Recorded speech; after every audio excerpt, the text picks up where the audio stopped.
con la Constitución, como siempre, con el tema del amparo. Aquí, ¿qué nos delimita la Constitución? El ámbito de protección de este proceso. ¿Qué protege el amparo? El amparo protege frente a todo acto, vulneración de cualquier autoridad, funcionario o persona. Vamos a ver que esto es una amplitud de protección del proceso de amparo a diferencia de otros ordenamientos jurídicos. Además, se habla de vulneración o amenaza y la única excepción son básicamente dos procesos, digamos, lo protegido por dos procesos. Por un lado, como se mencionaba, el habeas corpus, pero además también aquello que está protegido por el habeas data. Por eso, como sabemos, sui generis, que no existe existen pocas legislaciones. Brasil es un ejemplo paradigmático de la regulación del proceso de habeas data, pero concretamente en el Perú también se ha reconocido. Y aquí una digresión. El proceso de habeas data, en la mayor parte de ordenamientos jurídicos que ha sido reconocido, protege solamente los derechos de autodeterminación informativa o libertad informativa, entendida como protección de los datos relacionados a mi persona, poder acceder, rectificarlos, suprimirlos, etc. En el caso peruano, además, este proceso protege contra el acceso a la información pública, o mejor dicho, protege el derecho de acceso a la información pública, cuestión que no está regulada así en otros ordenamientos jurídicos, como yo les mencionaba. Y además, recordemos que en su versión original, incluso protegía el derecho de rectificación. Esto ya fue suprimido en la Constitución y actualmente tenemos entonces que el habeas data protege concretamente derecho de acceso a la información pública, derecho a la autodeterminación informativa. Y el habeas corpus, libertad personal y todo lo conexo. Eso quiere decir que en todo lo demás tenemos la protección del amparo, con proceso constitucional. ¿Ok? Ahora, centrémonos en este punto, en la última línea de este artículo, que además señala expresamente: no procede contra normas legales ni contra resoluciones emanadas de procedimiento regular. Esto, que aparentemente es una prohibición expresa de control de determinados actos legislativos y además de resoluciones judiciales, ha sido ya interpretado por el Tribunal Constitucional. Veremos si estamos de acuerdo con esa interpretación luego de conocerla y si creemos realmente que esto es correcto o debería en todo caso plantearse una previsión distinta sobre este tema, pero vemos que la Constitución tiene ya aparentemente una decisión bien específica respecto de estos dos temas. Avanzamos entonces. Finalmente, entonces, ¿qué es el amparo? Proceso de tutela de derechos, de todo lo que hemos mencionado, un listado bien grande, ¿no? Pero ¿el amparo se puede exceder? Ahí lo planteaba yo como pregunta. Vemos unos titulares tal vez un poco altisonantes respecto de recientes decisiones vía amparo de jueces. Y bueno, la caricatura que vemos hacia abajo, recordarán ustedes también toda la discusión que hubo sobre el tema de casinos y tragamonedas y si realmente con amparo estamos permitiendo que, digamos, empresas que si realizan ese tipo de operaciones, casinos y tragamonedas, estaban actuando correctamente o no, ¿no? Alegando esta libertad de empresa. Recordarán ustedes que el Ministerio de Comercio Exterior y Turismo cuestionaba esta habilitación del funcionamiento de ese tipo de empresas, ¿no? Porque señalaban que tiene que autorizar eran ellos, y no que el Poder Judicial vía procesos de amparo permita que operen pese a no cumplir con toda la regulación que exigía este ministerio. Entonces vemos que pueden haber excesos, habrá que pensarlo. Y claro, estos cuestionamientos, estos supuestos excesos generan también respuestas. La pregunta es, ¿esas respuestas son soluciones realmente?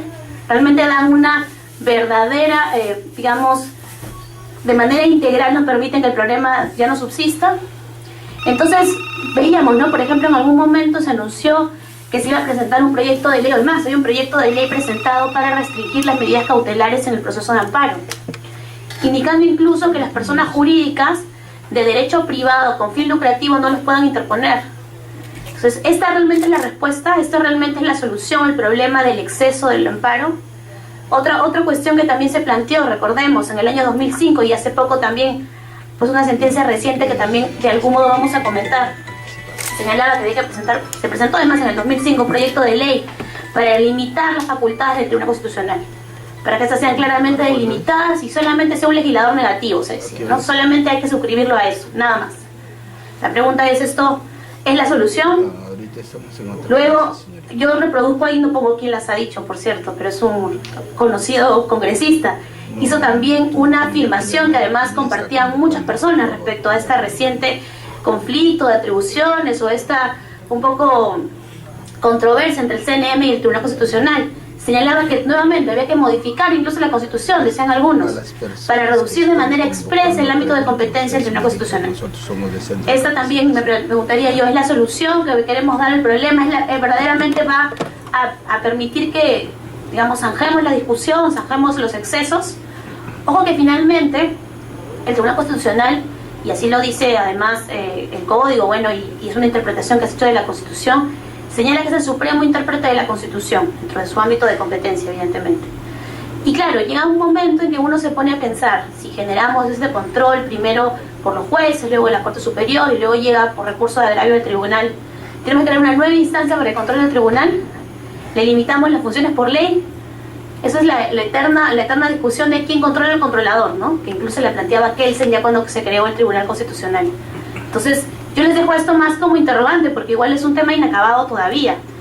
Y desde cada uno desde nuestras esferas, tenemos que analizar académicamente y luego analizar también incluso legislativamente o constitucionalmente cuál debe ser la mejor solución para esta seguramente permanente discusión.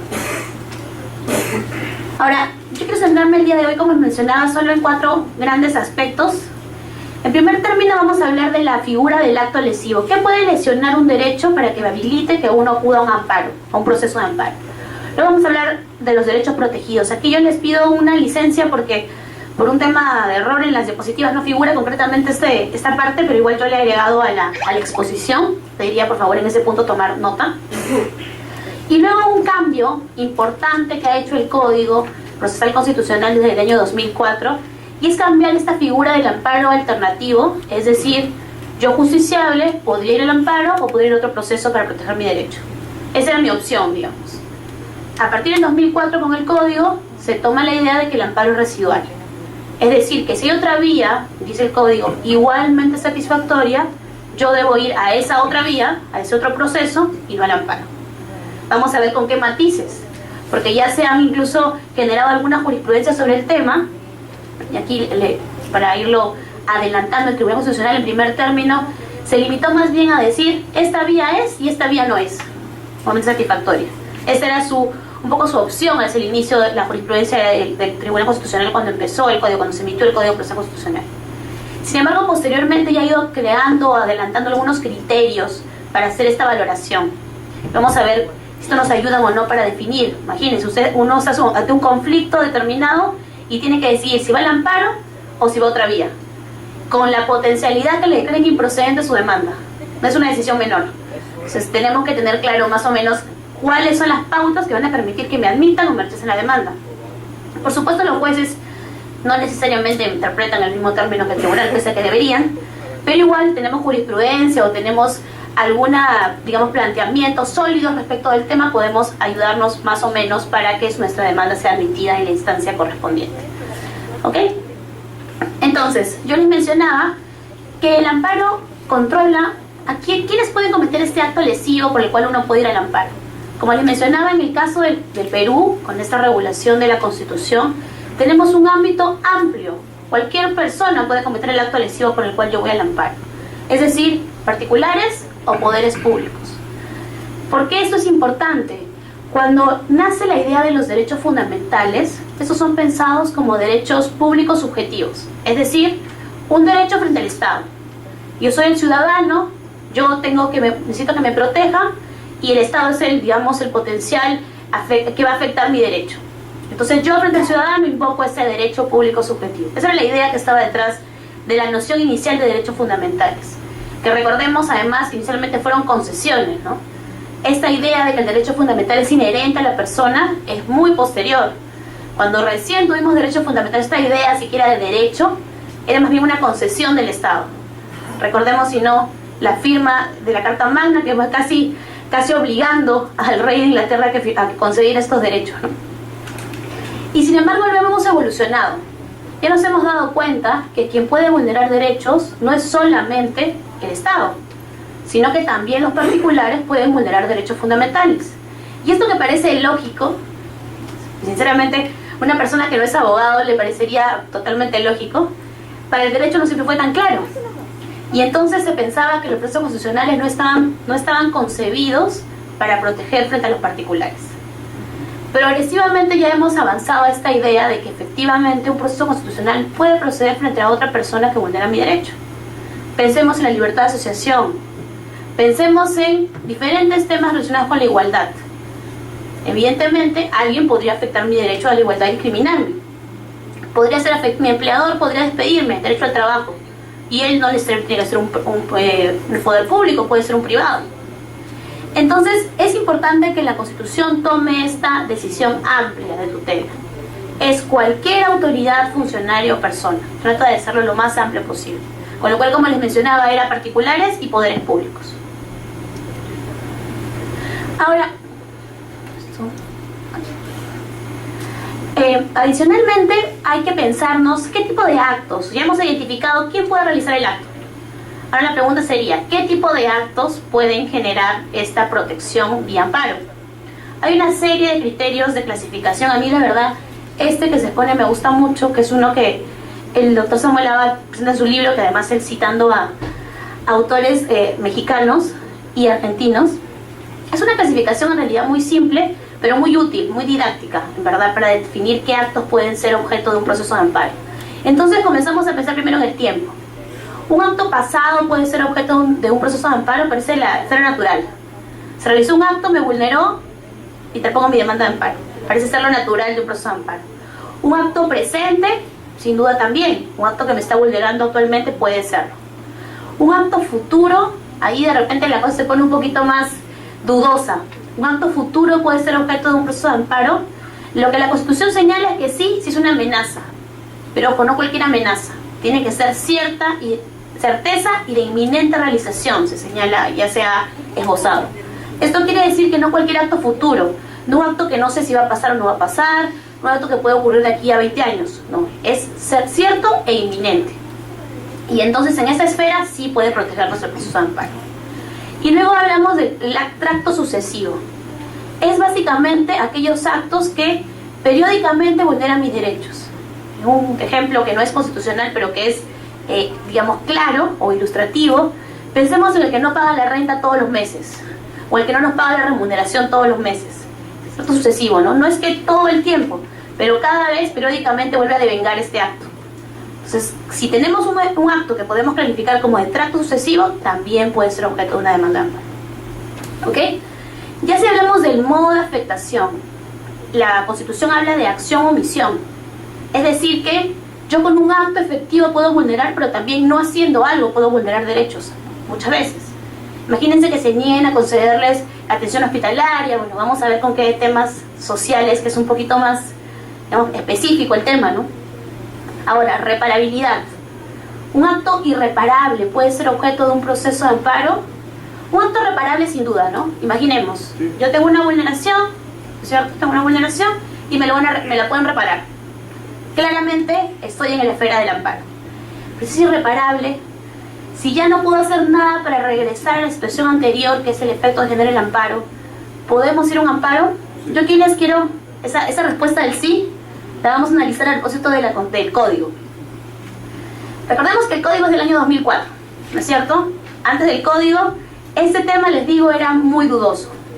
El juez llegaba, tenía una persona que había sido despedida arbitrariamente, le llegaba la demanda. Perfecto. En el transcurso del proceso, que como sabemos es de tutela urgente, pero a veces termina no siendo tan urgente, pasa un año y este trabajador, la empresa ve que va a perder, pasaba. La empresa ve que va a perder más o menos la demanda y lo repone. El juez, según se tiene que resolver, mira el caso y dice, no, bueno, ya lo repusieron, entonces irreparable, improcedente la demanda. Otros jueces decían, no, pero igual lo habían despedido, entonces declaremos fundada. Era toda una duda respecto a qué había que hacer si en el transcurso del proceso esta vulneración devenía irreparable. Ojo, que aquí ha devenido un irreparable por bien, lo han repuesto, pero podría también venir un irreparable por mal. La persona que ha hecho el pedido fallece, simplemente ya la empresa no existe, puede pasar que ya no se pueda hacer nada frente al pedido que ha tenido el justiciable al inicio del proceso. El código ha tratado de zanjar esta discusión y ha señalado, y lo vemos de algún modo hacia el último párrafo, que el juez, luego de presentada la demanda, puede declararla fundada, pese a que ya se haya vuelto irreparable. ¿Qué quiere decir esto? Imaginemos nuevamente en el supuesto que nos encontrábamos del derecho del trabajador, que esta persona realmente fue repuesta en el transcurso del trámite del proceso de amparo. Igual el juez podría declarar fundada la demanda para evitar que en el futuro lo vuelvan a vulnerar en sus derechos. Esta es la idea que está detrás de este artículo. Pero ojo que ahí luego nos encontramos con este, que señala que la presentación de la demanda ha cesado la vulneración, la amenaza o violación de derecho constitucional o se ha convertido en irreparable. Entonces, la pregunta que surge inmediatamente, entonces, ¿no era que declarábamos fundada? ¿Por qué aquí declaramos improcedente? La interpretación correcta de esto tiene que ser de este modo, dice quienes han, emitido, ha hecho el código, pero además, y es una jurisprudencia, una interpretación que también ha tenido los jueces y el propio tribunal.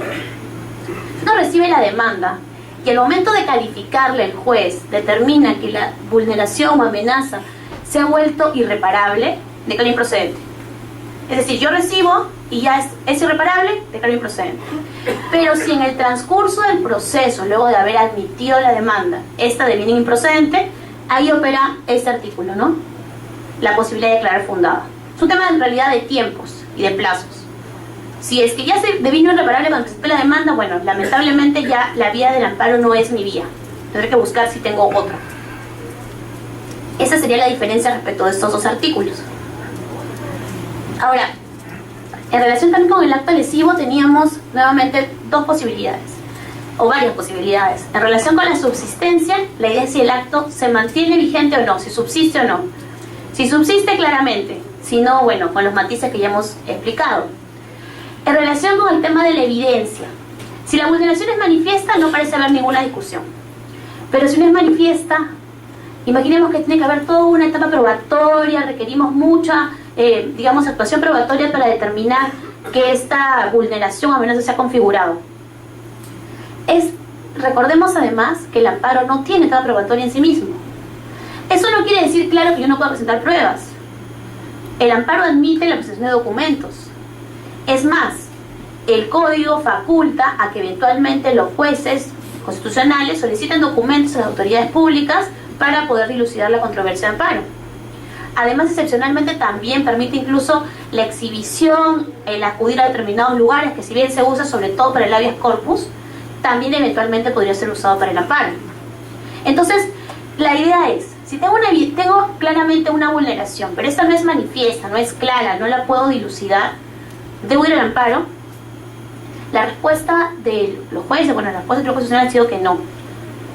Si no es manifiesta, si no puedo realmente probar con documentos que efectivamente la vulneración se ha dado, si hay una controversia respecto de este tema, el amparo no es mi vía. Y yo les pongo ahí un ejemplo, ¿no? Que también vamos a hablar un poquito de la libertad de empresa después. Trataba en este caso de una empresa, una local, un establecimiento, privado, que funcionaba sin licencia. Y su argumento era que ellos la habían solicitado y que la administración pública, en este caso el municipio, se había negado a concedérselas. No solo se había negado, que bueno, le generaría la posibilidad de impugnación, sino que no les había contestado, ¿no? Esta omisión desde respuesta de la municipalidad, con lo cual ellos operaban con la idea de que estaban operando adecuadamente porque ya habían hecho el pedido de la licencia de funcionamiento. Y por el lado de la entidad pública, ellos contestaron que efectivamente ellos no cumplen los requisitos y que estaban en proceso de calificación y que no podían darles la licencia. Entonces se generó una pequeña controversia respecto de ese tema porque, claro, habían argumentos de las dos partes. En ese caso el tribunal señaló que no correspondía que se dilucidaran vía el amparo, que tenían que eventualmente una sesión probatoria porque además se alegaba mal actuar de un funcionario público. Había toda una controversia concreta respecto a la actuación de esta entidad pública. Entonces señaló, el amparo no es la vía. Busquemos el contencioso, busquemos otro tipo de, vías o procesos, pero el amparo no lo es. En relación con el consentimiento también tenemos alguna controversia. Finalmente lo que está en juego aquí son derechos fundamentales. Entonces la pregunta es, ¿podemos consentir la vulneración de derechos fundamentales? Recordemos además que en el caso del derecho al trabajo de manera específica se habla que son derechos irrenunciables, ¿no? El derecho al trabajo. Entonces, ¿podemos convalidar este consentimiento? El consentimiento expreso no está regulado. Definitivamente sería muy extraño que alguna persona firmara un documento que dijera yo te autorizo para que vulneres mi derecho. probablemente eso no sucedería, pero el consentimiento tácito está, valga la redundancia, tácitamente aceptado. Imaginemos que nosotros nos vulneran un derecho y no interponemos un amparo, no realizamos ningún tipo de acción, ningún recurso, nada. Esto en realidad es tácitamente una convalidación o un consentimiento con la vulneración del derecho. Con lo cual, de algún modo, este consentimiento tácito lo estamos convalidando, ¿no? Y no podría ser otra forma. Yo lo pensaba un poco analizando este tema hace un par de semanas. ¿Qué tendríamos que hacer? ¿Imponer compulsión sobre las personas para que interponga una demanda de amparo? No podríamos, ¿no? O sea, finalmente es una decisión de cada justiciable, de cada persona que ve vulnerado su derecho. No habría otra forma de proceder al respecto. Incluso pese a que se señala que el derecho de trabajo es irrenunciable, imagínense ustedes, vamos a obligar al trabajador a que interponga una demanda en un amparo laboral o que eventualmente vaya un laboral ordinario. Difícilmente, ¿no? Ok, avanzamos un poquito. Ya concretamente sobre los derechos protegidos, que era uno de los otros temas que en realidad es el marco de esta conferencia. ¿Qué dices al respecto del Código Procesal Constitucional? Señala que, claramente como una causal de improcedencia, que no proceden procesos constitucionales, en este caso el amparo, sí, y lo leo para que nos quede a todos claro, los hechos del petitorio de la demanda no están referidos en forma directa al contenido constitucionalmente protegido del derecho invocado. Ese es el término, contenido constitucionalmente protegido. Y luego, por otro lado, tenemos ya específicamente para el caso del amparo, el artículo 38, se señala que el amparo no procede en defensa de un derecho que carece de sustento constitucional directo, dice el Código. Estos dos son un poco las nociones a las cuales hace referencia el Código. Y esto que suena medio a chino, los digo sinceramente que ha costado mucho entender qué cosa implicaba, nos genera algunas controversias o dudas o cuestiones por dilucidar. Les mencionaba que esto no está expresamente en las diapositivas por una omisión mía en realidad, pero que igual quería tratarlo con ustedes porque me parece un tema importante en relación con el tema de derechos protegidos. Entonces, veíamos que la noción era contenido constitucionalmente protegido por un lado y sustento constitucional directo por el otro. ¿Qué es esto de sustento constitucional directo? Esto de contenido constitucionalmente protegido. Mucha gente comenzó a tratar de entender qué quería decir el Código con este tema. Y entonces decíamos, bueno, lo que conocemos, quienes vemos temas de derecho constitucional, es la idea de contenido esencial, ¿no? Nunca hemos escuchado contenido constitucionalmente protegido, hay por ahí una sentencia del TC, pero es una sentencia aislada, casi siempre hemos hablado de contenido esencial. Entonces, ¿qué cosa ha querido decir el legislador con este tema? Cuando leemos la exposición de motivos del Código, nos damos cuenta que ellos en realidad de manera expresa no se quisieron referir a contenido esencial. ¿Y por qué? Les contaré. El contenido esencial, como sabemos, es aquello que hace que un derecho sea tal. Es decir, es el ámbito protegido de ese derecho. Por ejemplo, el derecho a la vida, ¿qué protege? Protege la existencia, ¿no? Para algunos también protege la existencia en condiciones de dignidad, usando la jurisprudencia de la Corte Interamericana. Eso que define el derecho sería el contenido esencial. Pero ojo que el contenido esencial se aproxima uno a esta idea vía dos teorías. Una es la teoría absoluta y otra es la relativa. ¿Qué quiere decir esto? La teoría absoluta es el contenido de este derecho es este. Está predeterminado, predefinido, este es. Imaginemos, libertad de empresa es el poder acceder a prestar el servicio, es la posibilidad de la libertad de organización de la empresa y la posibilidad de salir libremente. Esto es el contenido. Esa sería una aproximación de teoría absoluta al contenido esencial.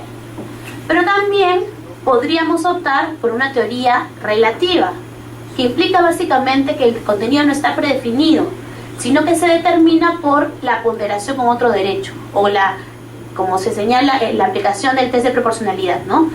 Entonces, si nosotros optamos por una teoría, que es la absoluta, tenemos que definir el contenido de cada derecho reconocido en la Constitución, incluso veremos los no reconocidos expresamente. Y en cambio, si optamos por la relativa, esos contenidos van a estar un poco sujetos a la ponderación o a la, contravención o a la contraposición con otro derecho fundamental o con otro bien jurídico constitucionalmente protegido. Y entonces, optar esta discusión de teoría absoluta, teoría relativa, ha estado, ha sido una discusión que la doctrina nacional, bueno, por supuesto tampoco la extranjera, pero la nacional en este punto respecto a la legislación, no estaba de acuerdo. Hay quienes incluso plantean, más cercanamente a la teoría absoluta, que no hay conflicto de derechos fundamentales, saben ustedes.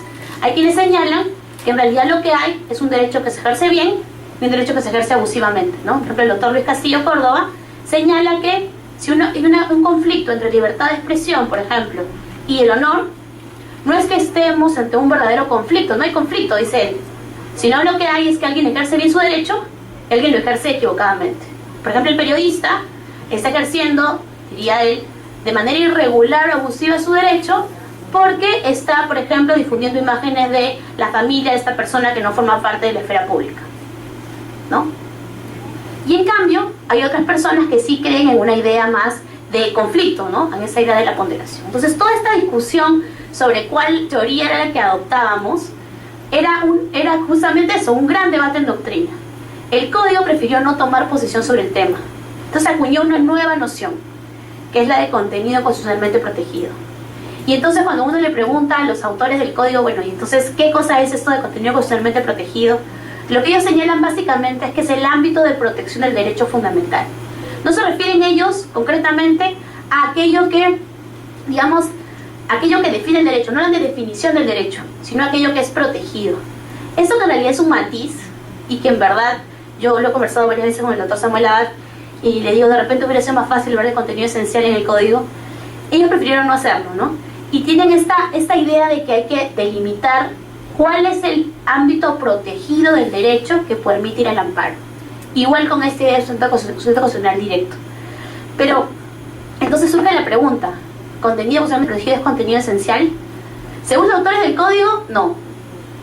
El tribunal, en unas primeras sentencias que trató este tema, que es la sentencia del caso Anicama, recordarán ustedes, relativa al derecho de la pensión, lo que hizo fue equiparar contenido constitucionalmente protegido a contenido esencial y además de una perspectiva absoluta, porque decía, el derecho de la pensión es esto y en estos términos es protegido en el amparo. Si una persona, por ejemplo, quería pedir el aumento de la cuantía de su pensión vía amparo, el tribunal le decía no, eso no está dentro del contenido constitucionalmente protegido del derecho a la pensión.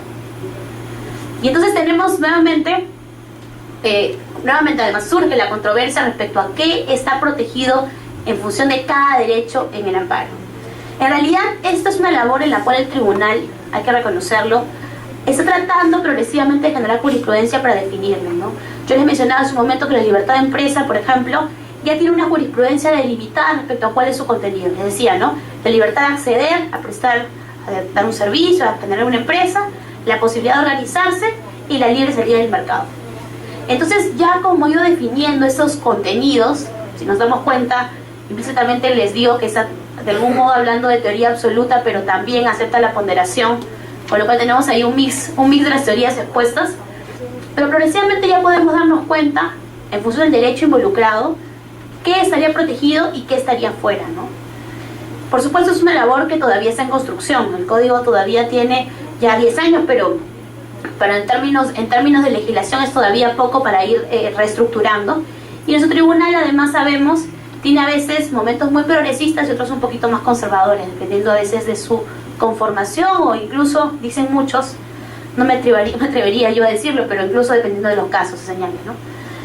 En todo caso, habrá que estar siempre atentos a la definición de ámbito de protección de los derechos que veamos involucrados en nuestros diferentes casos, para así poder saber cuáles tendrían que ser eventualmente protegidos en un amparo y cuáles no. Ojo que aquí estamos hablando de derechos todavía.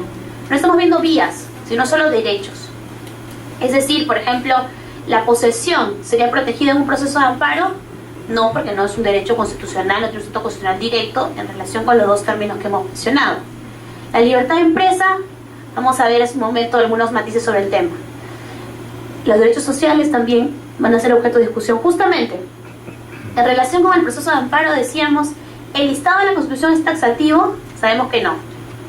Tenemos en el caso peruano un artículo 3º que amplía el ámbito de protección de los derechos constitucionales. El artículo 3 de la Constitución señala que también protegemos a aquellos que estén, digamos, relacionados con la dignidad del hombre, el Estado democrático y una serie de derechos que no están expresamente en la Constitución. Con esta previsión, el Tribunal Constitucional ha reconocido derechos como el derecho a la verdad, el derecho al agua y así varios derechos que no están de manera expresa en la Constitución. La idea es que todos ellos pueden ser protegidos por el amparo en principio. Ahora, el derecho a la verdad, recordemos, fue protegido en realidad a través de un habeas corpus y porque se entendió que tenía vinculación con la libertad personal. Y entonces usamos la cláusula tercera, pero no lo llevamos hacia el amparo, sino a los derechos conexos a la libertad personal. Sin embargo, en principio, todo derecho no conexo con la libertad personal o no vinculado con el habeas data, pese a no estar de manera expresa en la Constitución, tendría que ser protegido a través del proceso de amparo.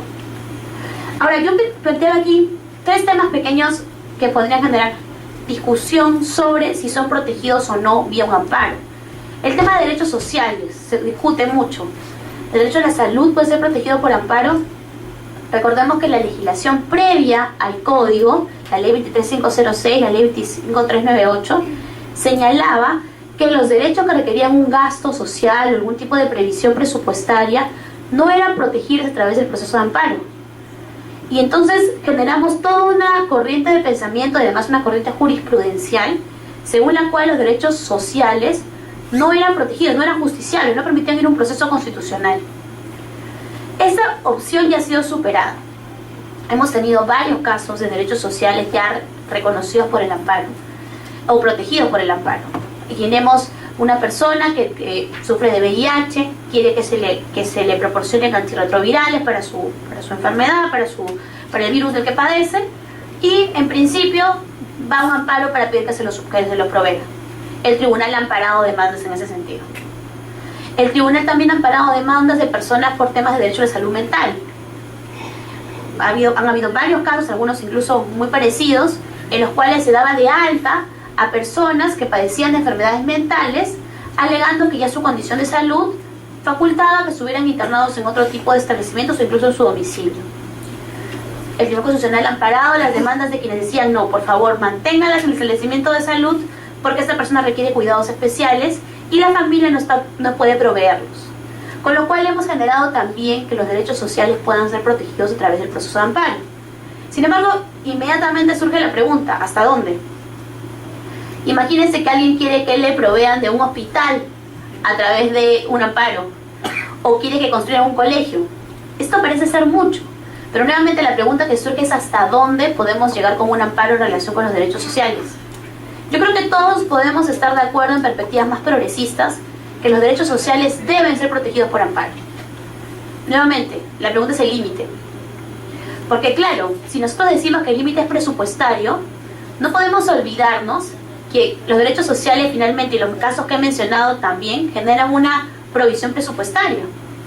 Y esta idea además que está detrás de que los derechos sociales generan gasto y los derechos no sociales no generan gasto tampoco es cierta. Todos los derechos, los políticos, yo les digo, trabajo en el Jurado Nacional de Elecciones, créanme, los políticos generan gasto. Así que si ese es el argumento, entonces no protejamos ningún derecho. Esa no es la idea. La pregunta sería entonces, ¿qué protegemos? ¿O hasta dónde protegemos los derechos sociales? Yo creo que en realidad es bastante claro que cuando a alguien se le niega algo injustamente o discriminándolo, tenemos que darle protección. Yo creo que cuando hay mandatos legales vigentes que obligan a realizar determinada labor en el Estado y no se hace, claramente tenemos que darle protección. Probablemente el que alguien pida: yo quiero que me construyan un colegio, quiero que me construyan una escuela, sí esté incidiendo más en la política que cada ministerio cultural del sector debe dar para planificar la construcción de escuelas o hospitales, no bien en el caso de educación o en el caso de salud. Pero nuevamente va a ser un tema de caso concreto el evaluar hasta dónde llegar con derechos sociales. Porque creo que la premisa no puede ser no los protejamos. Más bien debe ser protejámoslo, ¿no? Y la excepción no hacerlo por alguna previsión específica o por alguna limitación específica. ¿Ok? Y si hablamos ya de derechos económicos, hemos mencionado estos excesos al inicio, casi siempre vinculados a la libertad de empresa. La pregunta es: ¿debemos ser la libertad de empresa no ser protegida por amparo? Yo tiendo a pensar que esa no es la solución. Creo que la libertad de empresa debe ser protegida por amparo porque en el ordenamiento jurídico peruano la libertad de empresa y los derechos económicos en general son derechos fundamentales. No estamos en casos como por ejemplo, el caso español, en el cual solo determinado catálogo de derechos está protegido por amparo. En el Perú todos los derechos son protegidos por amparo. Nuevamente la pregunta aquí es una pregunta de límites, ¿no? La empresa que opera sin licencia y presenta su amparo, ¿debe ser aceptado su amparo para poder operar? No debería, ¿no? Esa búsqueda, dicen algunos, esa casa de cautelares a lo largo del territorio nacional para poder funcionar sin licencias, tampoco debería estar habilitada, ¿no? Recordarán ustedes que el amparo inicialmente no tenía turno y no hablaba absolutamente sobre el tema de competencia territorial. Entonces muchos usaban la idea de la prórroga de competencia, es decir, yo voy a cualquier lugar a nivel nacional para eventualmente permitir que me admitan mi amparo o me admitan incluso mi cautelar de amparo para protegerme. Esto finalmente generaba una casa de amparos. La gente buscaba aquel juez, digamos, más benevolente o algún otro calificativo similar, y entonces buscaban que esta persona pueda eventualmente admitirle su demanda de amparo o admitirle su cautelar de amparo. Y hemos tenido casos muy sonados en relación con que se han dado cautelares que claramente no tenían ninguno de los requisitos que exige una cautelar. Y entonces esto genera la idea de que estamos excediéndonos, ¿no? Pero creo yo, les decía, que la respuesta no debería ser no protejamos la libertad de empresa por amparo, sino que hagamos que esos jueces no puedan conocer esas demandas. Limitemos, primero, bueno, en principio quienes son corruptos pues hay que sacarlos, ¿no? Pero digamos, al margen de ello, si tenemos una vulneración en un determinado lugar, ese lugar debe delimitar dónde voy para mi amparo o dónde voy para mi cautelar. No buscar por el territorio nacional a ver cuál consigo para que me conceda lo que yo estoy solicitando. Eso como primera cuestión. Pero nuevamente, aquí la idea no debería ser no permitir el amparo, sino simplemente hacer que el amparo sea lo que debe ser, una vía para proteger los derechos fundamentales como tutela urgente, y no que sea una habilitación para operar fuera de la ley, como lamentablemente la usan algunas personas. Y luego yo les mencionaba como otro derecho el tema de libertad de asociación, porque había tenido la oportunidad de ver un caso que me pareció curioso y quería comentárselos. La libertad de asociación, por supuesto, también es un derecho fundamental, pero muchas veces actualmente se está utilizando la libertad de asociación como un mecanismo para que, por ejemplo, yo pertenezco a una asociación, pertenezco a una empresa, se realiza un acuerdo societario, un acuerdo de la asamblea, a mí no me gusta, voy a amparo. Y entonces, nuevamente, la pregunta es, ¿la nulidad de acuerdos societarios o la nulidad de acuerdos de una asamblea, de una asociación, deben ser vistos a través de un amparo? No deberían, no parece ser, no está dentro de su ámbito de protección. Sin embargo, yo les comento este caso que a mí me pareció muy curioso. Era, nuevamente, una empresa realizó un acuerdo societario para realizar lo que se denomina como una operación acordeón, que es básicamente, según lo explica el tribunal en la sentencia, porque eso llegó al TC, es una operación según la cual bajamos el costo de las acciones y obligamos inmediatamente a un aumento de capital en ese momento. Es como que todos nosotros nos reunimos, nuestras acciones valen 100 y le bajamos su valor a 50. Decimos, bueno, quien quiere participar nuevamente al nivel de 100 tiene que en este momento suscribir un aumento de capital y pagar. Por supuesto, algunos, si tenían el dinero, lo suscriben. Otros que no lo tenían, no lo suscriben, con lo cual ven diluida su participación. Si antes con sus 100 tenían 10% de la empresa, ahora con sus 50, por el bajo del valor, tiene pues solamente 5%, ¿no? Con lo cual su poder de decisión se ve afectado. Este caso llega al Tribunal Constitucional, bueno, luego de las instancias respectivas, llega al TC, y el TC, uno diría, bueno, tendría que declarar improcedente la demanda porque no está dentro del contenido constitucionalmente protegido del derecho de libertad de asociación. Bueno, esa no fue la respuesta del tribunal. El tribunal consideró que estaba dentro del contenido. Y consideró que estaba porque, por un argumento que en verdad puede ser discutible, que era que si bien es un tema que es de competencia de la jurisdicción ordinaria, igual tiene que ver el tribunal porque es importante que se pronuncie para establecer pautas interpretativas, jurisprudencia, ¿no? Eso no puede decir, pero esto es realmente un argumento para hablar de contenido constitucionalmente protegido del derecho. Ahí lo podemos pensar. Y luego la siguiente pregunta que tuvo el tribunal y nos va a llevar al siguiente tema es, ¿y la vía es esta? Ok, es libertad de asociación.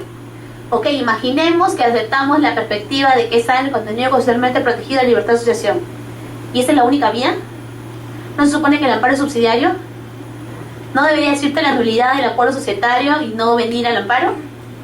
Bueno, el tribunal también sacó la idea diciendo que como se veía afectada la propiedad de esta persona, él podía pronunciarse.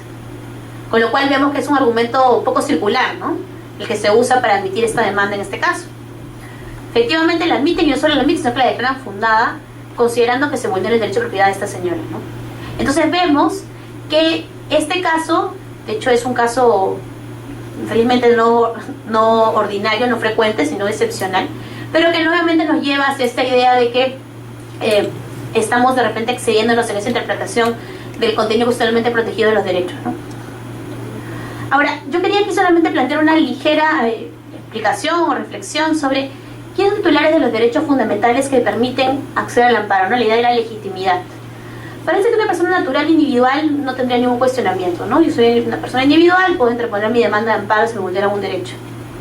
Pero se han progresivamente construido ideas en relación con la posibilidad de que pueda haber varias personas en una misma situación que le permitan ir al amparo, o incluso que la misma persona se vea vulnerada varias veces por un acto homogéneo y entonces le permita también ir al amparo.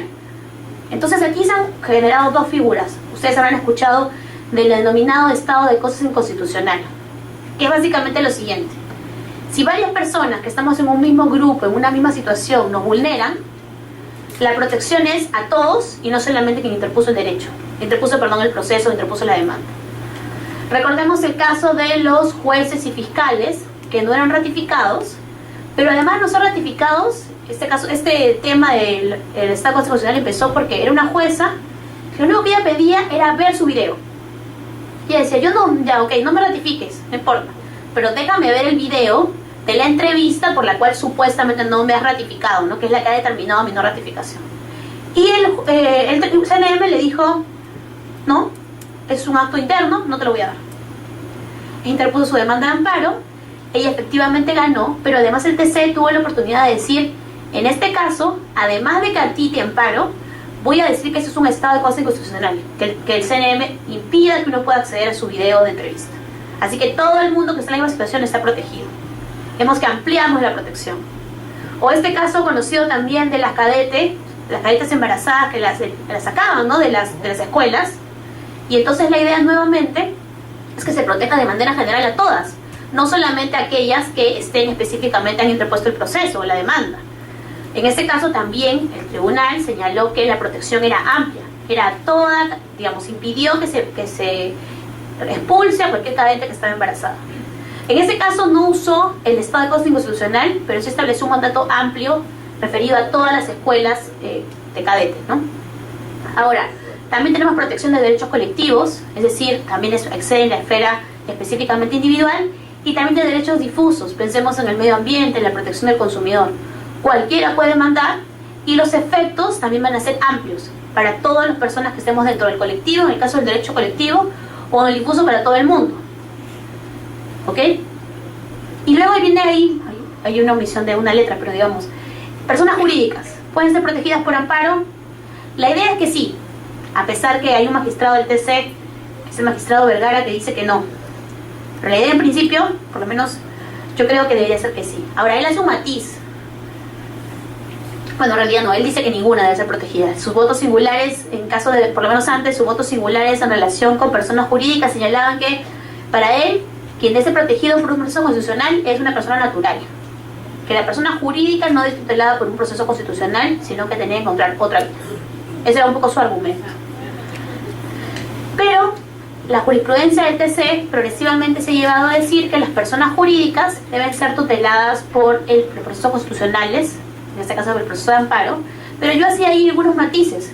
Cuando son personas jurídicas de derecho privado, parece indiscutible que se proteja. Con fin lucrativo o fin no lucrativo, debería todo el mundo ser protegido por el amparo. Ahora, cualquier derecho habría que analizar, ¿no? No todos los derechos, por su naturaleza, pueden ser titulares de una persona jurídica. Por ahí incluso les comento, hay un par de casos que se ha protegido la libertad de tránsito de una persona jurídica. Uno podría decir cómo es que la persona jurídica transita por la vida, pero el tribunal ha amparado un par de pedidos de libertad de tránsito, justamente, básicamente referidas al tema de servidumbre de paso, ¿no? La idea es que como se impedía el acceso de estas personas que formaban parte de la persona jurídica, está afectando a la persona jurídica. Y entonces se protegió este derecho a la libertad de tránsito, ¿no? que es bastante discutible porque uno podría señalar que no es precisamente un derecho muy compatible con la naturaleza de una persona jurídica, ¿no? Ahora, en relación con las personas de derecho público, personas jurídicas de derecho público, entidades públicas, organismos del Estado, ¿tienen derechos fundamentales? ¿Tienen derechos fundamentales protegibles por un amparo? El Tribunal Constitucional en principio decía que no, que solo tenían competencias, atribuciones, funciones, no derechos. Pero luego ha decantado por permitir su protección solamente por dos derechos: debido proceso y tutela judicial efectiva. Entonces le permite ir eventualmente a un proceso de amparo, pero solo en protección de esos dos derechos. Es una postura que también tiene alguna parte de la doctrina, ¿no? Otros más bien se decantan por la posición inicial del TC. No deberían poder un amparo porque no tienen derechos sino competencias o atribuciones, ¿no? Ok. Ya pasando al siguiente tema. Amparo residual, amparo alternativo. Yo aquí no me voy a detener mucho en los temas de jurisprudencia, los tienen ustedes ahí reproducida la explicación. Recordemos que este es un modelo que hemos tomado de algún modo del caso argentino y del colombiano. Les explicaba yo al inicio que antes, cuando uno tenía una vulneración de un derecho fundamental, podía decidir si iba al amparo o iba a otro proceso que existiera. Ahora no puede escoger en principio, sino que si hay otro proceso, dice la norma, igualmente satisfactorio, tiene que ir necesariamente al otro proceso y no al amparo. Eso es lo que dice textualmente el código. Antes se señalaba en la ley 23506, perdón, no proceden las acciones de garantía cuando el agraviado opte por recurrir a la vía judicial ordinaria para la protección de un derecho constitucional conculcado. Es decir, igual yo podía optar, iba a la vía ordinaria o iba al amparo. Una vez que iba a la vía ordinaria, evidentemente ya no iba a poder ir al amparo. Eso es lo que estipulaba esta causal de improcedencia, pero me daba la opción de elegir. En cambio, con el código se señala que el amparo es improcedente si existen, lo que el código dice es, vías procedimentales específicas igualmente satisfactorias. Esta fórmula, que para muchos es oscura, muchas personas dijeron que hubiera sido mejor simplemente que pongan otra vía, ¿no? Y no aludamos a esta vía procedimental específica, igualmente satisfactoria, que suena un poco a mucho término que no dice tanto. Esa fue la opción del código. Ahora, esto es un tema que tampoco zanjan de todo la exposición de motivos, pero yo entiendo que lo hacen justamente para dejar un poco abierta la posibilidad de ir al amparo aún. ¿Y por qué? Porque sabemos que progresivamente, si bien estamos mejorando toda nuestra esfera ordinaria, es decir, toda la protección con el proceso administrativo, el proceso laboral ordinario y todos los procesos en general ordinarios, todavía estamos un poco en deuda con los justiciables respecto a su regulación y a su funcionamiento. Entonces, si hubiéramos puesto que existe otra vía, lo que el juez de amparo iba a hacer siempre es declarar improcedente todo, ¿no? Porque solamente iba a verificar, ya hay otra vía, entonces improcedente. Y lo que íbamos a finalmente generar es que el justiciario no tuviera ninguna opción. No iba a poder ir al amparo porque le declaraba improcedente, pero tampoco su vía ordinaria le era muy satisfactoria. Por eso es que se usó esta idea de la vía específica igualmente satisfactoria, ¿no? Con la idea de que, primero, que no es una vía amplia. No es esta vía, recordemos que el Código Procesal Civil señala que todo puede ser protegido por un proceso ordinario, en principio, un proceso, abreviado. No es esta vía amplia, es una vía específica de protección del derecho. Y además me tiene que satisfacer idénticamente a lo que haría el amparo. Ahora, la pregunta sería, ¿esta valoración de la igual satisfacción, o mayor por supuesto, debe ser de manera absoluta, es decir, yo comparo el contencioso administrativo y su regulación con la regulación del amparo, o tengo que hacerlo caso por caso? Esta idea de el análisis subjetivo es la que en general está tratando de que prime. El tribunal no ha zanjado todavía la discusión respecto a si es una discusión, digamos, amplia o específica. Como yo les mencionaba, sobre todo lo que ha hecho es analizar más bien concretamente los procesos. Parece ser más bien una discusión más objetiva, más en abstracto, ¿no? Les mencionaba, por ejemplo, el derecho a la pensión. El derecho a la pensión se ha dicho, estas pretensiones van al amparo y esas otras van al contencioso administrativo. Con todo lo lesivo que fue esto, además, porque en el caso de Anicama, recordemos, quienes habían batallado por años en un proceso de amparo por su derecho a la pensión, de repente, sin ningún previo aviso, tuvieron que irse nuevamente al proceso contencioso administrativo de manera inmediata, porque ojo que lo que estaba en trámite también se fue. Con toda la potencial vulneración o incluso real vulneración de derechos fundamentales que esto puede generar, ¿no? Sobre todo por el paso del tiempo. Pero bueno, entonces, aquí, perdón, esto lo vamos a ver después porque va a cortarnos un poquito la idea. Primero vía paralela, les mencionaba yo esta idea, y luego el tribunal progresivamente, como les mencionaba, ha ido procurando configurar esta idea de qué es igualmente satisfactorio, qué realmente protege, qué realmente no nos protege. Y ha generado una serie de jurisprudencia tratando de hablar de esta vía efectiva, de crimen excepcional, pero concretamente no tenemos todavía una sentencia muy clara en la que señale eso es lo que hay que evaluar. Evaluemos, por ejemplo, dicen muchos, evaluemos cautelares, evaluemos la posibilidad de retroactividad de la sentencia. Recordemos que el amparo sí puede generar efectos retroactivos, los procesos ordinarios no siempre, dependerá de la materia. Recordemos también que la esfera natural del amparo es relativamente, digamos, fácil de complementar, y eventualmente no hay contracautela, ni siquiera causa juratoria en muchos casos. El proceso ordinario sí lo exige para una cautelar. Y entonces, cuando analizamos este tipo de elementos, nos vamos dando cuenta de que en muchos casos, casi en la mayoría de casos, estas vías realmente no generan la igual satisfacción que tendría un amparo. Yo quería, aquí les reproducía el caso Anicama para que ustedes vean concretamente aquí el tribunal lo que hizo, como les mencionaba, era definir ámbitos de protección, ¿no? El amparo es esto, el derecho de pensión, y todo lo demás se va al proceso contencioso administrativo.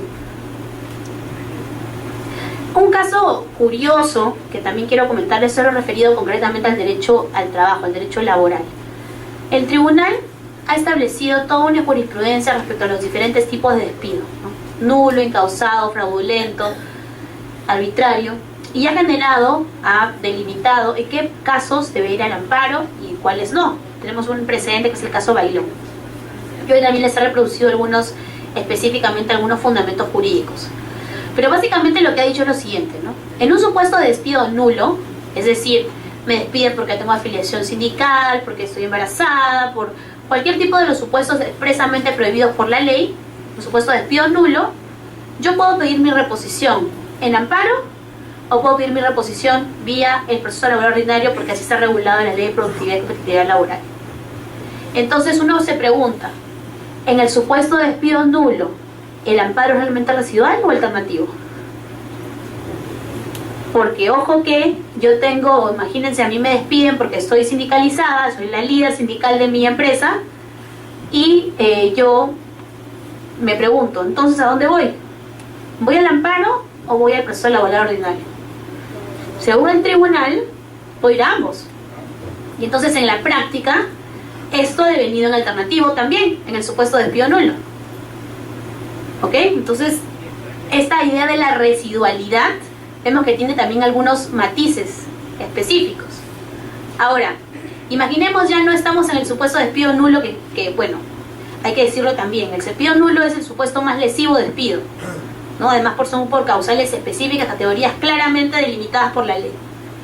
Parece justificar que tengamos dos vías para ser protegidos, sobre todo porque lo queremos la tutela más inmediata posible, ¿no? Eso que me despidan porque estoy embarazada o porque estoy sindicalizado no parece, definitivamente no es una solución conforme con la Constitución o el ordenamiento jurídico. Pero imaginemos ya no el despido nulo, imaginemos el despido incausado, imaginemos el despido fraudulento, imaginemos el despido arbitrario. Yo he sido despedida porque hoy día llegué y a mi jefe no le gustó mi cara y me bota. Puede pasar. Ok, la pregunta es, ¿qué hago? Según el Tribunal Constitucional, en estos casos, como sabemos, la ley de productividad y competitividad laboral, o en general la protección anterior en temas laborales, nos señalaba que solo procedía en el proceso laboral ordinario la indemnización, el cobro de indemnización, que para el tema de reposición no estaba regulado por el laboral ordinario. Y entonces teníamos que ir, pensábamos todos, al amparo porque era nuestra única vía posible. No teníamos la protección dentro del proceso laboral ordinario. Sin embargo, y voy a adelantar un poco las respuestas, hemos tenido luego, bueno, ya hace un par de años, un pleno jurisdiccional laboral por la Sala de la Corte Suprema, en la cual también ha analizado este tema. Ya he comenzado a pensar ya recordemos además con la nueva ley procesal del trabajo, la nueva ley ya ha generado todo un marco normativo distinto, y entonces se ha analizado cómo debe procederse frente a ese tema. Y lo que se ha dicho de manera expresa es que en estos casos, si la única pretensión que uno tiene es la reposición, ojo que estamos hablando del despido nuevamente, fraudulento, arbitrario, etcétera, en estos casos yo puedo pedir reposición en el proceso laboral ordinario, dice el pleno jurisdiccional. Ojo que teníamos un precedente del caso Bailón que nos decía también que en esos casos hay que ir al amparo. Entonces tenemos por un lado el precedente del TC y por el otro lado el acuerdo de la sala jurisdiccional, del pleno jurisdiccional laboral del Consejo Social, que nos señala que puedo pedir reposición en un proceso laboral ordinario. Entonces la pregunta sería, y también lo dice para los otros supuestos, la pregunta sería, ¿qué nos vincula más? ¿El precedente del Tribunal Constitucional o el pleno laboral de la Corte Suprema? ¿Son compatibles? Imagínense ustedes un juez actualmente un juez laboral. Tiene por un lado el precedente, que recordemos que para el Tribunal Constitucional es como si fuera ley. Vincula a todos los poderes públicos, no tiene posibilidad de apartamiento, es más, si se aparta le abren su procedimiento en la UMA. Y por otro lado, tiene el pleno jurisdiccional laboral, dictado por la Escala Constitucional de la Corte Suprema, que también es superior jerárquico, que también genera pautas, también tiene sustento normativo para proceder. ¿Qué debe hacer el juez? Imagínense el pobre juez con su demanda laboral presentada, que piden reposición. Creo que hay dos escenarios, ¿no? Imagínense primero el juez laboral ordinario, que me parece que la tiene un poco más difícil. Tiene el precedente y tiene evidentemente el acuerdo del pleno jurisdiccional. Imaginemos luego el juez constitucional, juez de amparo. También tiene su precedente y también tiene el acuerdo de la sala del pleno jurisdiccional laboral. Para el caso del juez constitucional, el juez de amparo, yo creo que él podría decir, bueno, a mí en realidad me vincula el precedente del TC, ¿no? Yo en realidad el acuerdo específico de laboral a mí no me vincula porque yo no soy juez laboral, entonces bueno, muchas gracias por tu pleno jurisdiccional, pero yo voy a admitirte la demanda de amparo. ¿No es cierto? Parece ser más fácil, pero el juez laboral la tiene más complicada. Y entonces, ojo que quien puede dejar sin efecto los precedentes del TC es solo el TC. Además, según el TC, dicho sea de paso. Entonces, la pregunta nuevamente que surge es, ¿qué debe hacer? Yo personalmente he analizado este tema a propósito de un caso que estuve viendo, y yo tiendo a pensar que en ningún caso podrían señalar que es improcedente. Creo que en la práctica lo que ha pasado, igual que en el caso del despido nulo, es que el amparo ha devenido una vía, digamos, paralela, en una idea de alternatividad, digamos. Es decir, que actualmente, frente a cualquier supuesto despido, llámese despido nulo, despido encausado, despido fraudulento, despido arbitrario, yo puedo pedir mi reposición, ojo, en el caso laboral como única pretensión, o puedo pedir mi eventual reposición en el amparo también. Y esto, por supuesto, es discutible. Por supuesto, habrá jueces que no estarán de acuerdo, habrá jueces de amparo que pretenderán declarar improcedente la demanda, ¿no? Pero creo que la única vía que realmente es coherente con el precedente, pero además también con el pleno jurisdiccional, es esta.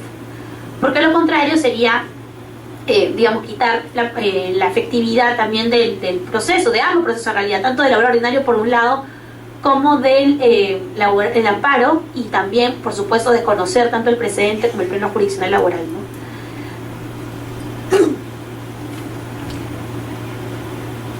Ahora, esto es sin duda discutible porque tenemos, por supuesto, también un código de proceso constitucional que nos habla de vía procedimental específica y puramente satisfactoria. Entonces, muchas piensan también que estaríamos contraviniendo este artículo específico del código por tomar esta decisión, ¿no? Pero en todo caso, pienso yo, esto es una posición evidentemente personal, que la armonización de todo lo vigente, es decir, el código, el pleno jurisdiccional y el precedente, para mí tendría que ser esta, ¿no? Por supuesto, como les digo, probablemente habrá otras interpretaciones. Ahora, el tribunal además todavía no ha tenido ninguna posibilidad, o no lo ha hecho en realidad, no se ha pronunciado después del pleno jurisdiccional laboral sobre este tema. La pregunta que también surge es, ¿qué haría el TC, no? ¿Qué haría el TC si luego ahora le llega un caso en que tenga que compatibilizar el pleno jurisdiccional laboral con su precedente? ¿Cambiaría su precedente? ¿Más bien permitiría el pleno jurisdiccional laboral? ¿Hablaría de amparo como vía alternativa? La verdad no lo sabemos, todavía estamos en el plano de la especulación sobre este punto. Y además, ojo que definitivamente la interpretación que haga el tribunal probablemente quedaría como precedente y ahí sí, esa sería la que zanjaría un poco la discusión, ¿no? Por lo pronto los jueces están procediendo, entiendo, más en términos de admitir. Pero por supuesto también podría haber un juez que legítimamente señale que no debe admitir, alegando la aplicación del 5.2, ¿no? Parece también una interpretación razonable, no completamente irracional, la que estaría haciendo este juez. Ahora, la pregunta que surge también es, con la vía paralela, la vía satisfactoria, y esto lo quiero zanjar aquí, no lo había explicado. Tenemos dos ideas o dos nociones doctrinarias en relación con las vías de amparo. Por un lado tenemos la vía paralela, que es la que estamos hablando, es decir, otro proceso que también protege. Entonces hay que analizar este proceso que también protege el derecho. ¿Me permite el amparo, no permite el amparo? Con esa idea de lo alternativo, lo subsidiario. Esa es la idea de la vía paralela, ¿no? Una vía y otra.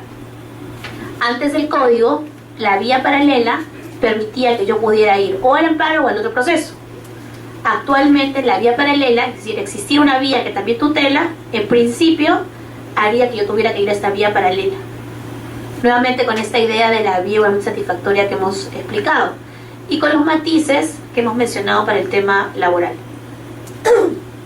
Sin embargo, también tenemos una noción posterior que vamos a ver de vía previa, que es distinta. No confundamos vía paralela con vía previa.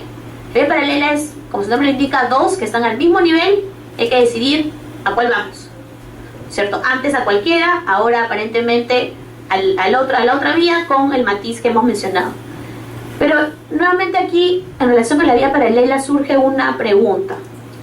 La vía paralela admite excepciones y tenemos un caso que es, dicen muchos, discutible en relación con esta excepción. Recordemos que el código, proceso constitucional, y lo vamos a ver en un momento, tiene reguladas causales específicas que permiten exceptuarse del agotamiento de la vía previa, es decir, la que voy antes del amparo, que es distinta. Pero no dice nada sobre la vía paralela. Aparentemente no hay excepciones. Aparentemente, si hay otro proceso que me proteja de manera igualmente satisfactoria, yo tendría que ir al otro proceso siempre. Con el matiz nuevamente que hemos hecho con el caso del derecho al trabajo.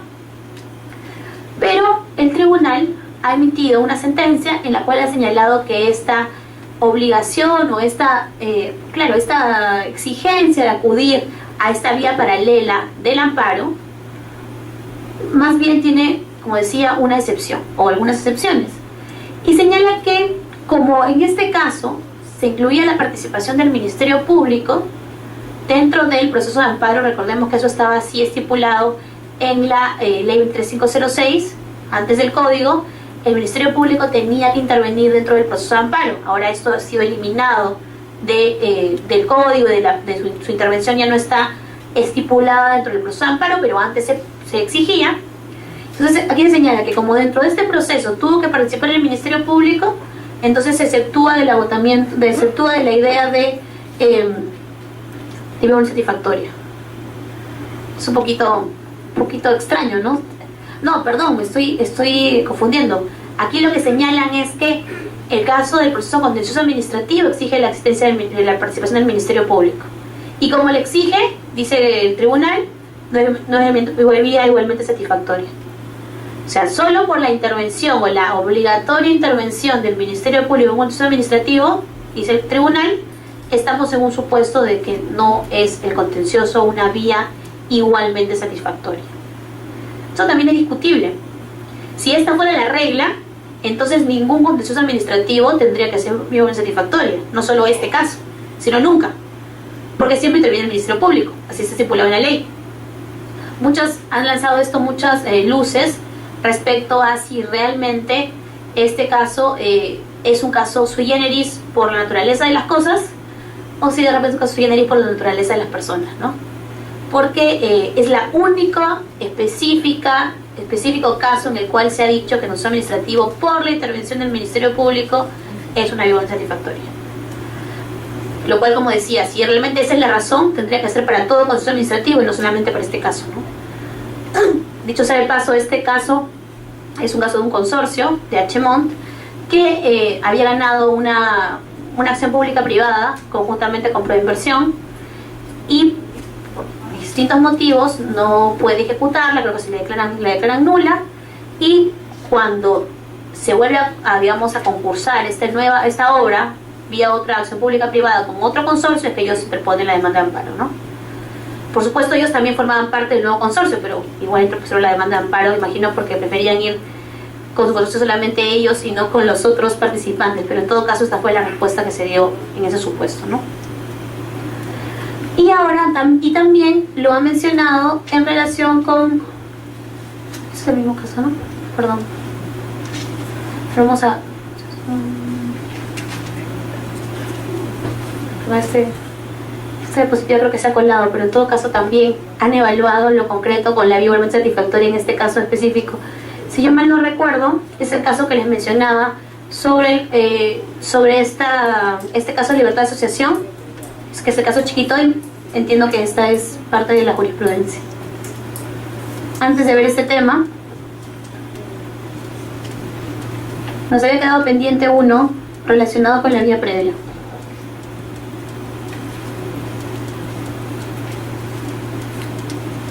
Yo he querido primero terminar con la vía paralela un poco para cerrar esta idea, ¿no? Y ahora vamos a ver concretamente vía previa. ¿Qué es esta idea de vía previa?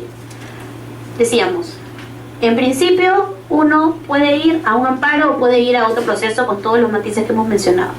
Pero también hay unas exigencias legales. En principio hay algunos vías, recursos, procedimientos que uno tiene que agotar antes de ir al amparo. Y entonces la pregunta es, esta vía previa, esta exigencia legal al cual uno tiene que acudir previamente al amparo, ¿qué es? ¿Cuál es su naturaleza? En principio, recordemos, obligatoriamente uno debe ir, dice la ley, debe agotar todo recurso pendiente en términos administrativos para ir al amparo. En principio la vía previa es administrativa. Pero también, ojo, puede haber una vía previa, digamos, corporativa entre particulares, pensemos el caso de libertad de asociación, por ejemplo. En principio habría que agotarla antes de ir al amparo. Aquí esto relacionando un poco las dos esferas de interés que yo tengo. Imaginemos que tenemos un caso de un partido político que tiene una sanción disciplinaria contra alguien, que interpone en primera instancia, y la pregunta sería, ¿debe agotar la vía previa interna del partido antes de ir al amparo? Algunos dirían que sí, si está regulado en el estatuto, ¿no? Entonces, pensemos, la idea de vía previa es una idea que no solamente está pensada en lo administrativo, sino también eventualmente en lo corporativo entre particulares, e incluso nos daría a pensar que algunas asociaciones que tienen esa naturaleza privado-pública, que dicen muchos de los partidos, también tendrían la obligatoriedad de agotar esta vía previa antes, eventualmente, de ir al amparo. Hay quienes dicen que no. Nosotros hemos tenido, por ejemplo, en el jurado, varios casos en los cuales no se ha usado el amparo como vía, sino que más bien ha usado la vía jurisdiccional de la jurisdicción electoral, en este caso del jurado, para cuestionar eventuales decisiones de los partidos. Entonces ahí vemos cómo de algún modo también las jurisdicciones o los ámbitos de competencia también se vinculan, ¿no? Pero bueno, entonces, luego la discusión sería, ¿la vía judicial es vía previa? Ahí también podríamos tener toda una discusión sobre este tema. Porque claro, en principio la ley, el código, en el artículo 4, señala que el amparo solo procede frente a resoluciones judiciales firmes. Esto quiere decir que han agotado todas las vías, todos los recursos, todos los procesos dentro de sus vías ordinarias. Eso lo dice el artículo 4 del código. Entonces, ¿la vía judicial es una vía previa? Yo la verdad tendería a pensar que no. Simplemente que es una exigencia de la norma el acudir luego de haber agotado la vía ordinaria, nuevamente por un tema de, digamos, de vinculación entre dos esferas, ¿no? La esfera ordinaria por un lado y la esfera constitucional por el otro lado, más que realmente haber una vía previa, ¿no? La vía previa, entiendo yo, debería ser en principio más bien administrativa, corporativa entre particulares, y esta precisión que hacíamos, o esta digregación en todo caso, con el tema de los partidos o eventualmente organizaciones con esta naturaleza. Ahora, no todo el mundo acepta esta idea, ojo. Hay quienes sí consideran que la vía previa puede ser judicial por esta exigencia del código, ¿no?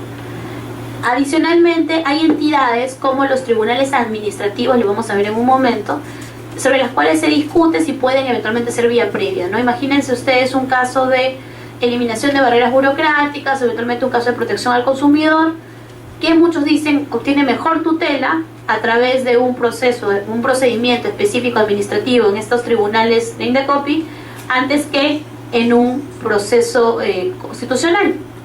Entonces muchos dicen que esa sería una vía satisfactoria, ¿no? Porque además su escenario cautelar, su protección, los precedentes vigentes en esos tribunales también podrían dar a ello, ¿no? Yo personalmente tiendo a pensar que no sería ese el análisis, ¿no? Que no sería esa una vía previa.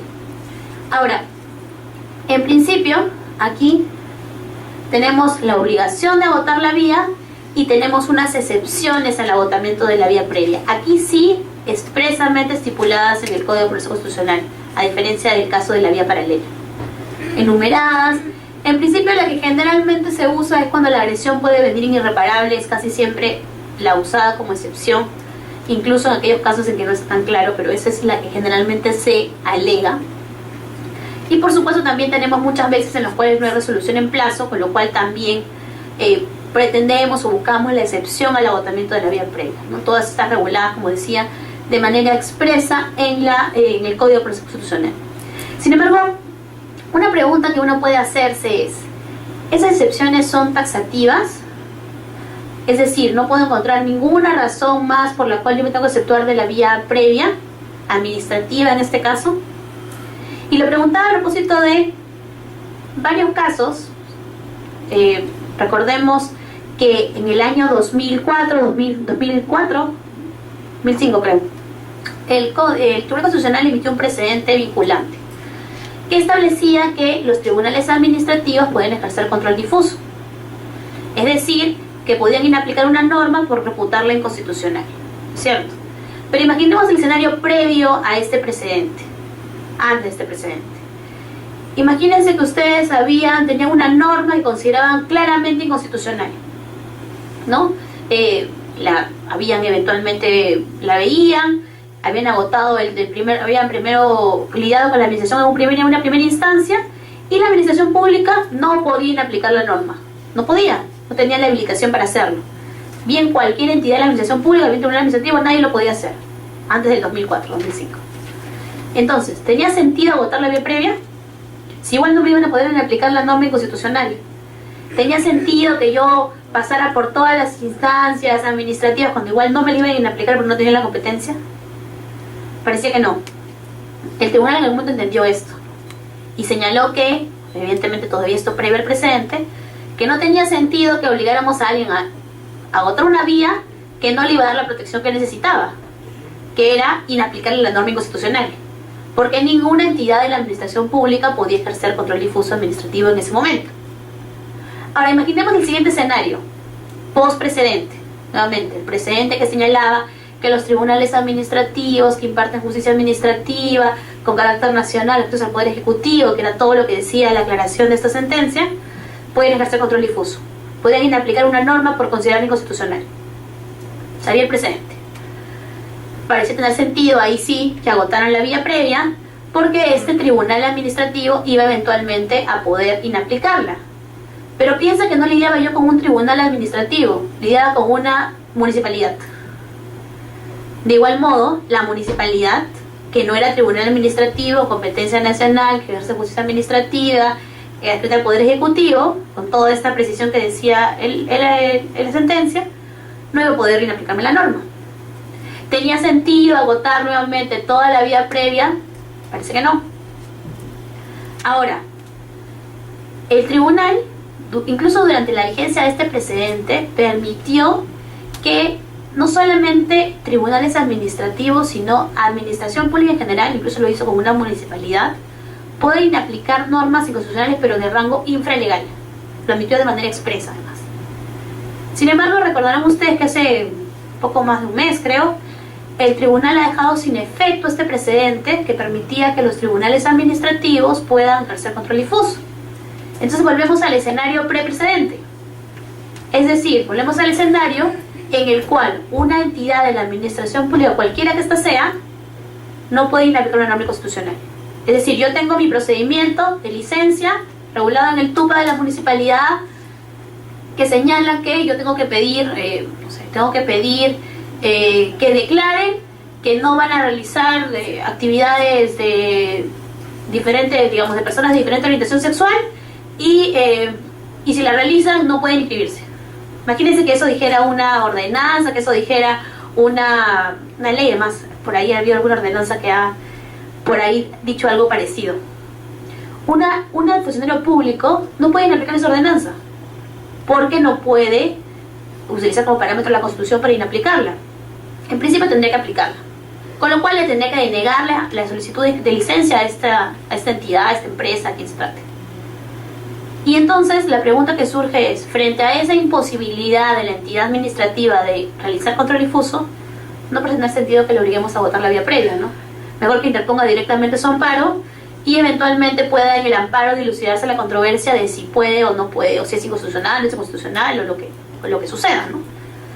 Entonces, nuevamente, el listado que hemos visto relacionado con el agotamiento de la vía previa parece un listado que, si bien trata de incluir todos los motivos, las razones, tiene algunos, digamos, vacíos, pero probablemente no por deficiencia del listado, sino porque muchas veces hay situaciones que no se pueden prever, ¿no? No podíamos imaginarnos toda esta complementariedad con el tema del control difuso administrativo y cómo se iba a surgir después. En el 2004, cuando sale el código, todavía no sabíamos que luego en el 2005, porque fue 2005, ya lo recordé, iba a permitirse el control difuso administrativo. Sin embargo, el tribunal ya ha admitido en varias sentencias que esto, recordemos, pueda realizarse. Eso es un escenario preprecedente. Y entiendo yo que ahora que el precedente ha quedado sin efecto, debería regresar a criterio previo, es decir, que no debería obligarse a votar la vía previa cuando lo que se reputa es constitucional una norma, porque la administración pública no va a poder inaplicarla, porque no tiene esa competencia. Al margen de ello, hay muchos que cuestionan, bueno, hay quienes están a favor y en contra de este precedente que establece la posibilidad de que los tribunales administrativos ejerzan control difuso, ¿no? Yo misma tengo mis dudas respecto a su viabilidad, pero sí creo que la forma en que ha sido dejado sin efecto no ha sido la mejor, ¿no? El caso, yo lo revisaba hace muy poco, es un caso que realmente no tiene ninguna vinculación con el tema del control difuso administrativo. Es un caso que realmente es una empresa que cuestiona que en apelación, es un caso que llegó que tiene que ver con OCE, con temas de contratación pública. Es una empresa que lo que cuestiona es que ellos habían sido sacados de la posibilidad de participar en una licitación porque supuestamente no habían acreditado que su ingeniero tenía título profesional. Se olvidaron de adjuntar el título, copia del título. Solamente adjuntaron su constancia de colegiatura, de habilidad incluso como ingeniero, pero no su título. Y entonces, frente a esta no presentación del documento, ellos apelan porque mejor dicho, recapitulo, esta persona, esta entidad, esta empresa se le había negado la inscripción, se le había negado la posibilidad de participar en una contratación pública, por diferentes motivos, cualquiera que esto sea. Posteriormente, ellos apelan esta decisión y cuando el tribunal de OCE la va a verificar, se da cuenta que no han juntado el título del ingeniero. Entonces, le deniega, pero no por todo lo previo que ellos habían estado en controversia, sino por el tema de que no han juntado el título del ingeniero. Y entonces lo que señala el demandante, en este caso en el amparo, es, oiga, pero si yo eso no era un punto de controvertido con el tribunal de contrataciones tema de contrataciones públicas, entonces ¿por qué me lo agregan en la apelación o posapelación? El tribunal ahí dice que no le afecta su derecho a defensa porque ellos han podido alegar sus argumentos en audiencia pública. Y dice que efectivamente le han vulnerado su derecho a la igualdad porque hay otro caso similar en el cual de manera diferente dice en este caso el tribunal. Pero nadie entiende por qué, la verdad les digo sinceramente, no entiende nadie por qué, porque en ese caso que no tenía nada que ver con la inaplicación de una norma inconstitucional, dicen además, claro, y además es muy relevante decir que ya no debe aplicarse control difuso administrativo. Perdón, ¿y la vinculación con el caso está dónde? Es bastante discutible que realmente en un caso como este, con esas características y esos hechos, esos elementos fácticos, se aproveche o se use para dejar sin efecto el precedente. A margen de que uno puede estar o no de acuerdo con el precedente en específico, ¿no? Podemos señalar que no creemos en el control difuso administrativo, lo que tenga que ser, ¿no? Pero el tribunal en todo caso tal vez debió respetar también esta vinculación del caso que exige tanto fijar un precedente como, entiendo yo, dejarlo sin efecto, ¿no? Esto es un tema, por supuesto, discutible en relación con el precedente. Ahora, Solo para acabar, porque yo sé que estamos casi en la hora y quiero dejar un chiquito para preguntas si las hubiera. Yo quería referirme hacia la última parte de esto. Bueno, aquí no le he mencionado expresamente el tema de amparo contra leyes porque lo vamos a ver. Mencionaba yo al inicio, cuando veíamos la regulación constitucional, que expresamente señalaba en la Constitución algunas esferas o algunos ámbitos que aparentemente no estarían dentro de la protección de un amparo, no serían causas que permitirían que uno pueda acudir a un amparo. No lo he mencionado aquí, pero tenemos el tema del amparo contra resoluciones judiciales, ¿no? En principio la Constitución dice que no procede, ya el tribunal interpretó al respecto y ha señalado que sí procede. Primero, en un primer momento, cuando había vulneración del debido proceso de tutela judicial efectiva, y ahora con el precedente del caso Apolonia Colca, por cualquier derecho fundamental podemos ir al amparo contra resoluciones judiciales, ¿no? Con lo discutible que puede ser esto, porque claro, finalmente, imagínense ustedes, han agotado todo el proceso ordinario, en todas las instancias, incluso en casación, han discutido su derecho copiosamente en sede judicial ordinaria, y luego, por la vulneración de cualquier derecho fundamental, probablemente además el mismo que es objeto de discusión en el proceso laboral, en el proceso ordinario, vamos a ir luego al amparo. Y vamos a tener nuevamente amparo primera instancia, amparo segunda instancia y eventualmente recurso de área constitucional del TC. O sea, mucha gente dice que lo que han generado es una nueva, no solo una nueva, sino 3 nuevas instancias para discutir el mismo derecho que ya fue discutido, con todo lo potencialmente controvertido que esto sea. Pero bueno, esto en relación con el tema de amparo contra resoluciones judiciales. Pero además hay otras esferas en las cuales uno puede considerar que hay una exclusión, que hay un ámbito en el cual no debería entrar, dicen muchos, el amparo. Un tema que además ha sido muy mencionado en estos últimos tiempos es el CNM. Muchos señalan que el Tribunal Constitucional en materia de nombramiento y ratificación de jueces no debería poder, y fiscales por supuesto, no debería poder ingresar del todo. Absolutamente, que esto es una materia porque además la Constitución señala en el artículo 142 que la instancia final en estos términos es el Consejo Nacional de Magistratura y no el Tribunal Constitucional, ¿no? No lo menciona por lo menos. Entonces una primera propuesta, una primera solución, un primer planteamiento sobre este tema es: no permitamos que el TC revise nada del CNM. Dejémoslo fuera de su posibilidad. Uno segundo es permitamos que revise todo, ¿no? Más amplio, digamos.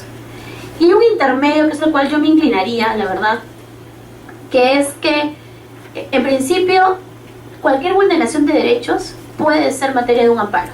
Ya lo hemos establecido.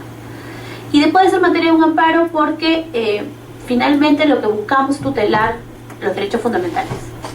Entonces, no podemos generar, creo yo, esferas fuera del ámbito, o mejor dicho, esferas que se encuentren fuera del ámbito de protección de un amparo. Sin embargo, también esto, dicho sea de paso, debemos respetar las competencias de los diferentes organismos constitucionalmente autónomos. En este caso, en primer término, del CNM.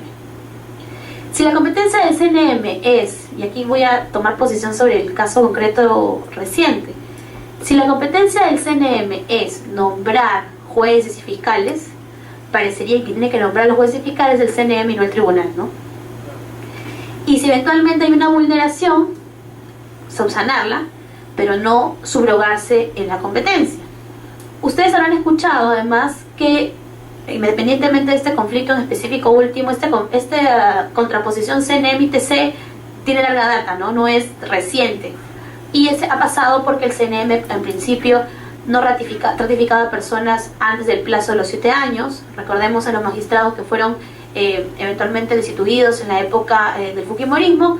Muchos de ellos, antes de que pase el plazo de 7 años, lo querían ratificar o no ratificar. Decían, no, pero el plazo de 7 años, compútame bien el plazo, ¿no? O no les decían la entrevista personal, o la entrevista personal, o la resolución que los sacaban no era motivada.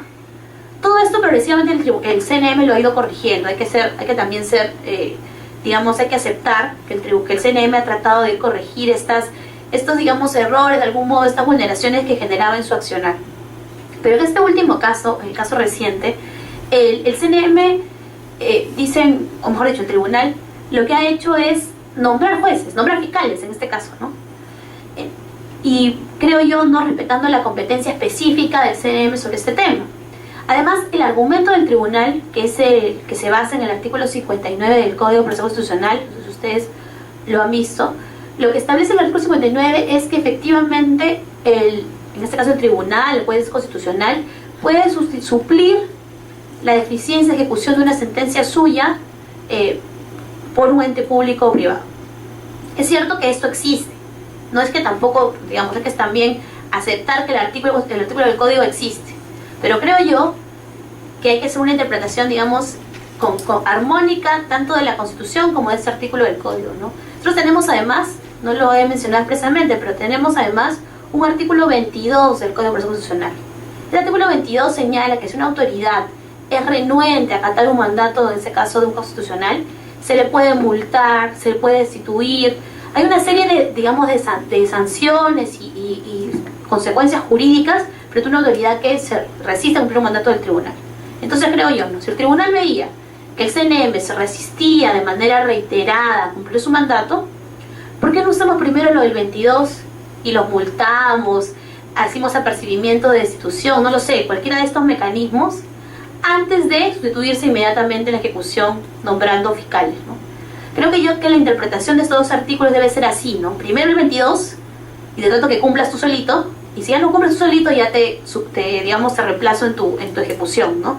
Y por supuesto, la exigencia de luego pedir presupuestar plazas, yo creo que ahí el BEF debe haberles enviado la plana sin duda, y ellos mismos luego han tenido que un poco revertir su posición. Ahora, esta reversión en realidad es preocupante por varias razones, ¿no? Al margen de que podemos estar a favor o en contra de la nueva decisión del tribunal, es preocupante que solamente la presión mediática lleve a cambios de criterio, ¿no? En teoría, el TC son irrevisables y se necesitan sentencia final y definitiva. Entonces, esta idea de la imposibilidad de revisar por instancias internas la sentencia del TC debería, pienso yo, hacer que ellos emiten sentencias mucho más responsablemente, ¿no? Y no que solo ante el cuestionamiento, ante la potencialidad de destitución, ahí sí revertimos, ¿no? Y ahora esta reversión de criterio también es discutible. Muchos señalan que realmente no ha revertido tanto, porque si bien ya no pide presupuestar, igual sigue diciendo que deben nombrarlos, ¿no? Entonces hay algunos que dicen que todavía esta reversión de criterio no se ha dado del todo, pero por lo pronto los nombramientos de las dos fiscales siguen vigentes, ¿no? Y así como esta controversia con el CNM, también hemos tenido, por supuesto, yo todavía no era parte del jurado, de hecho se me pasó antes, en ese momento, pero hemos tenido nuestras controversias con el TC también.